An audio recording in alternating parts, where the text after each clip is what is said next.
Hello everyone, welcome to global academy. आज हम discuss करने जा रहे हैं कास्ट स्ट्रेटिफिकेशन। पिछले लेक्चर में हमने सोशल स्ट्रेटिफिकेशन डिस्कस किया, क्लास स्ट्रेटिफिकेशन डिस्कस किया। तो सबसे पहले थोड़ा सा रिवीजन के लिए मैं आपको बताता चलूँ। सोशल स्ट्रेटिफिकेशन एक्चुअली होता क्या है? The division of society into various segments. किसी भी सोसाइटी को जब हम अलग अलग सेगमेंट्स में डिवाइड करते हैं on the basis of caste, on the basis of class, on the basis of gender, race, तो जब हम उस क्लास को जो है डिवाइड करते हैं और उस डिवीज़न की बुनियाद पर जो है ये जो क्लासेज हैं ये आपस में जो है काफ़ी दूर हो जाती हैं। ये जो है इसमें जो है higher groups and lower groups बन जाते हैं। ये काफ़ी जो है एक दूसरे से दूर हो जाते हैं, इनके दरमियान जो है काफ़ी रिफ्ट वगैरह भी रहता है।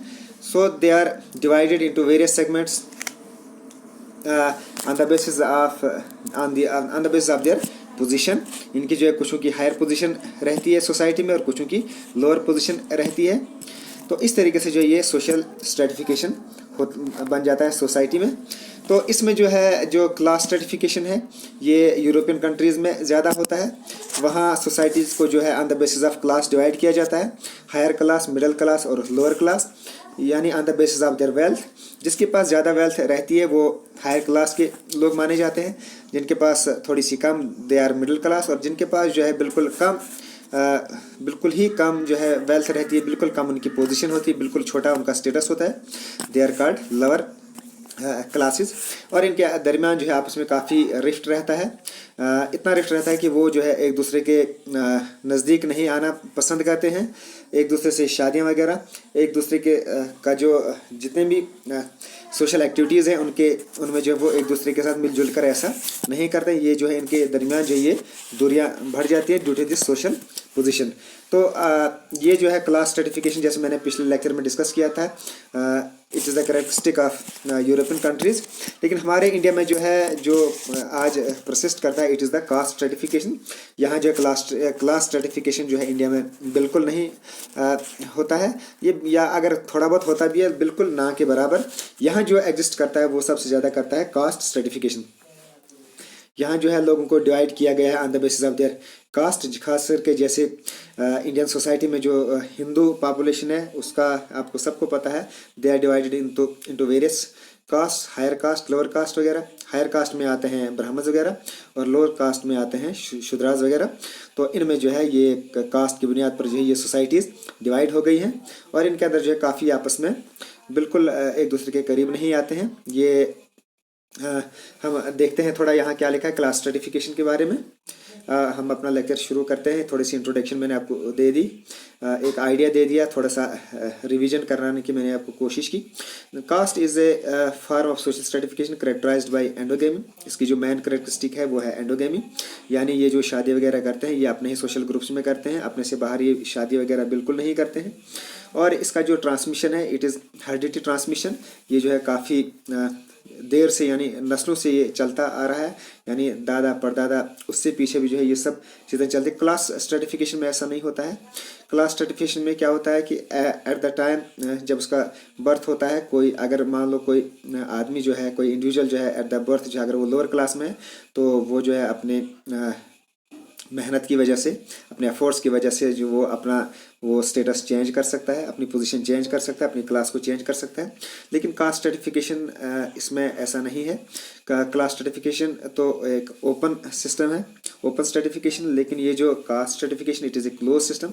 इसमें जो इंसान जिस खानदान में पैदा होता है तो वहीं जो है वो मरता है, he can not change his stratification.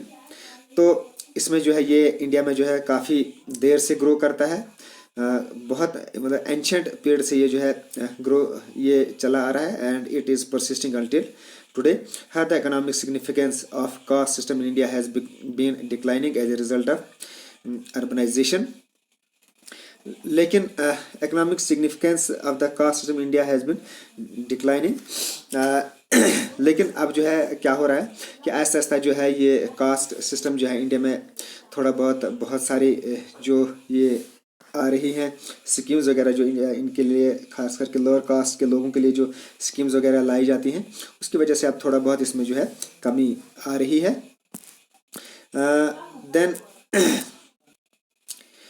तो ये जो इनका इकोनॉमिक सिग्निफिकेंस जो है, ये जो है अब कास्ट सिस्टम में जो है it is declining in India has been decline. किस वजह से? अर्बनाइजेशन की वजह से एंड एफर्मेटिव एक्शन प्रोग्राम्स की वजह से जो इकोनॉमिक सिग्निफिकेंस है कास्ट सिस्टम का वो कम हो रहा है। The origin of term casta are attributed to the Spanish and Portuguese casta. ये जो टर्म कास्ट है ये कहाँ से इसका ओरिजिन हुआ है?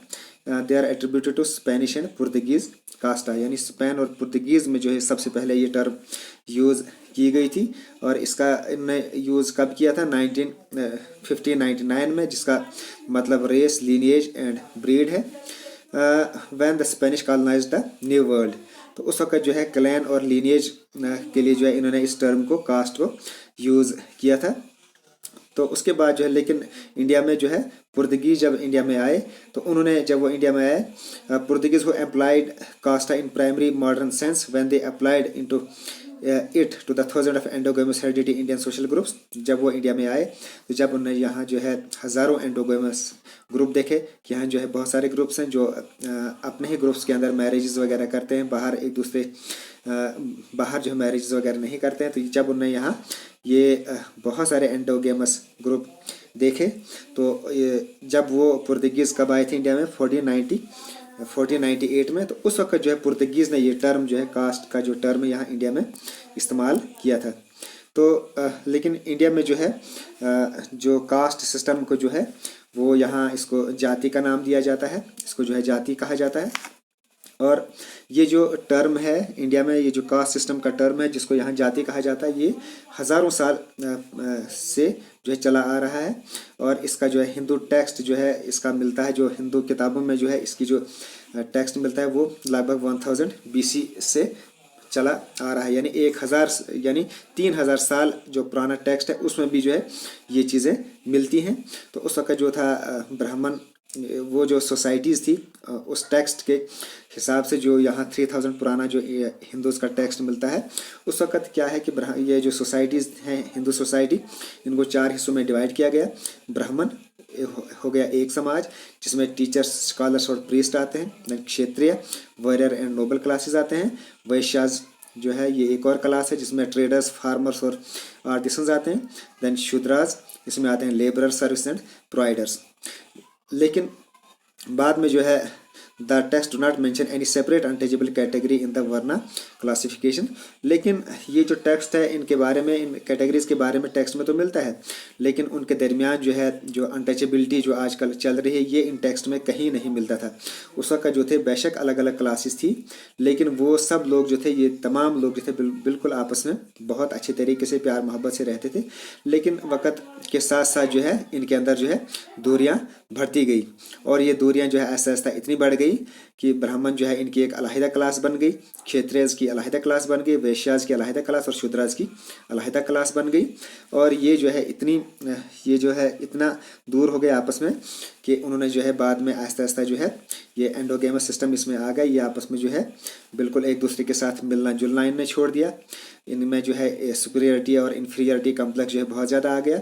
एक दूसरे के दरमियान शादियाँ वगैरह नहीं, एक दूसरे के घर आना जाना नहीं, यहाँ तक कि एक दूसरे के हाथ से ये लोग इन्होंने खाना पीना भी बंद कर दिया। और ये जो है बाद में आहिस्ता आहिस्ता वक्त के साथ साथ जो है ये तब्दीलियाँ इसके अंदर आती रही। अपॉन इंडिपेंडेंस फ्राम ब्रिटेन, जब हिंदुस्तान आज़ाद हुआ 1947 में ब्रिटेन से, तो उस वक्त जो था Indian constitution listed 1108 caste across the country. तो उस वक्त जो है शेड्यूल कास्ट इन 1950 में जो थी 1108 कास्ट जो थी इंडिया में थी। For positive discrimination the untouchable communities are sometimes called schedule caste and Dalits और हरिजन्स। और इंडिया में जो है ये जो अनटचेबल कास्ट हैं इनको शेड्यूल कास्ट, दलित या हरिजन भी कहते हैं। तो ये हमको याद रखना है। कभी पूछा जा सकता है कि जो अनटचेबल कास्ट है इंडिया में उनको क्या कहते हैं, तो उनको या तो शेड्यूल कास्ट उनका नाम दिया जाता है, या दलित कहा जाता है, या हरिजन क्लास कहा जाता है। In 2001 Dalits were 16.2% in India's population. Most of the 15 million bonded child workers are from the lowest caste. तो इस वक्त जो है 15 लाख से ज़्यादा जो है जो चाइल्ड बच्चे हैं जो ये जो काम वगैरह करते हैं चाइल्ड वर्कर, वो जो है लोअर कास्ट से ही बिलोंग करते हैं। Upon independence from Britain the Indian constitution listed, ये हमने देख लिया। The socio economic limitation of the caste system are reduce due to urbanization and affirmative action.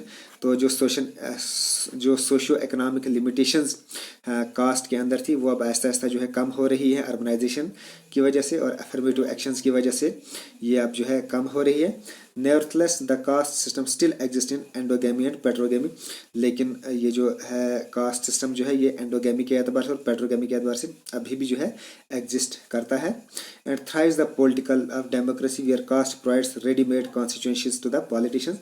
और इससे अब इसने जो है एक और रंग इख्तियार किया है। अब तो जो है जिन जिन कॉन्स्टिट्यूएंसीज में जो है किसी खास कास्ट के लोग होते हैं तो वहाँ जो है उस एरिया में जो है अब पॉलिटिशियंस भी जो है इसका फ़ायदा उठा रहे हैं और वो जो है वोट बैंक बनाने के लिए जो है वो इस चीज़ को और ज़्यादा बढ़ावा दे रहे हैं। The globalization and economic opportunities from foreign business has influenced the growth of India's middle class population.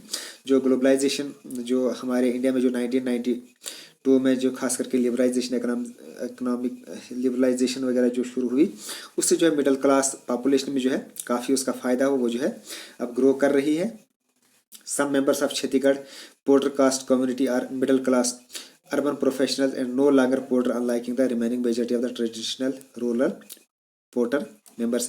तो बहुत सारे जो छत्तीसगढ़ के जो पोर्टर कास्ट कम्युनिटी थी जो वो जो है they are middle class urban professional, अब जो है उनके अंदर जो है काफ़ी तब्दीलियाँ आ रही हैं। उनने जो अपना पुराना जो इनका काम था जो उनका ट्रेडिशन था उसको अब वो काम कर रहे हैं, ख़त्म कर रहे हैं। अब वो जो है अपने आप को जो है आगे बढ़ा रहे हैं। The coexistence of middle class and traditional member of CPC has created intersectionally between caste and class. The persistence of caste in Indian politics, there is a persistence of caste in Indian politics. तो ये जो cast का system ये अब Indian politics में भी घुस चुका है, जैसे मैंने पहले ही बताया। Caste associations have evolved into caste based political parties, यहाँ तक कि अब जो है कास्ट बेस्ड पॉलिटिकल पार्टीज़ भी बन चुकी हैं। शेड्यूल कास्ट की अलहदा पार्टी बन गई हैं, शेड्यूल ट्राइब्स की अलहदा पार्टीज़ बन गई हैं। तो इस बुनियाद पर जो है अब ये जो ये पॉलिटिसाइज भी इन चीज़ों को किया जा रहा है इंडिया में। Political parties and the state pursue caste as an important factor for mobilization of people and political development। तो ये सब जो है इसको अपने फ़ायदे के लिए अब ये काफ़ी इस्तेमाल करें। It is not politics that gets caste ridden, it is caste that gets politicized. तो ये जो है कास्ट को जो है बहुत ज़्यादा पॉलिटिसाइज किया जाता है। कास्ट की बुनियाद पर जो है जो लीडर्स वगैरह होते हैं ये जो है कास्ट की बुनियाद पर लोगों से जो है वोट्स वो एक वोट बैंक बनाते हैं। तो इस तरीके से जो है इंडिया में ये जो है कास्ट सिस्टम जो है परसिस्ट कर रहा है। खास करके ये जो पॉलिटिसाइज हो गया इससे जो है क्या हो गया कि अभी जो है ये इतना जल्दी इसको ख़त्म नहीं होने दे रहे हैं। अगर ये पॉलिटिशियंस वगैरह जो है अपना ये नेगेटिव रोल ख़त्म करे तो आहिस्ता आहिस्ता जो है ये कास्ट सिस्टम इंडिया से ख़त्म हो सकता है। तो उसके लिए जो है लोगों को भी थोड़ा सा पॉजिटिव थिंकिंग रखनी पड़ेगी। जो पॉलिटिशियंस हैं उनके जो है बातों में नहीं आना है। तो इस तरीके से जो है कास्ट सिस्टम को इंडिया से जो है इसका खात्मा हो सकता है। So it was all about the caste system in India. हमने जो है सोशल स्ट्रेटिफिकेशन देखा, उसके बाद जो है हमने कास्ट स्ट्रेटिफिकेशन देखा, क्लास स्ट्रेटिफिकेशन देखा। तो इस तरीके से जो है मैंने कोशिश किया कि पूरा जो लेक्चर है जो सोशल स्ट्रेटिफिकेशन का जो लेक्चर है इसमें जो कुछ भी पॉइंट्स वगैरह एग्ज़ाम पॉइंट ऑफ व्यू से मैंने पूरा कोशिश किया इसको डिस्कस करने की। होप आपको जो है ये लेक्चर पसंद आएगा। और भी आगे देखूंगा मैं, अगर मुझे लगा बाद में कि इसमें जो है कुछ चीज़ें रही होंगी एग्ज़ाम पॉइंट ऑफ व्यू से, कुछ अगर मज़ीद और कुछ इंपॉर्टेंट पॉइंट्स बाद में मुझे मिलेंगे, मैं बाद में जो है लास्ट पर 1-2 ऑडियोज़ वगैरह इसके अलहदे से बनाऊंगा और उसमें जो है जो कुछ भी रहा होगा वो उसमें मैं अपलोड करूँगा। होप आपको ये जो है एग्ज़ाम पॉइंट ऑफ व्यू से आपको ये लेक्चर पसंद आया होगा। बाकी जो है आप खुद भी बुक्स वगैरह देख लें। यहाँ तो मैं आपको सिर्फ एक हिंट देता हूँ, एक मैदान देता हूँ कि आपको जो है कैसे पढ़ना है, क्या पढ़ना है। बेसिक कंसेप्ट जो मैं यहाँ आपको पूरी कोशिश कर रहा हूँ आपका क्लियर करने की। तो बाकी जो है आप मेहनत कीजिए, आपका जो है एग्ज़ाम बहुत अच्छा हो सकता है। Okay, thanks, bye.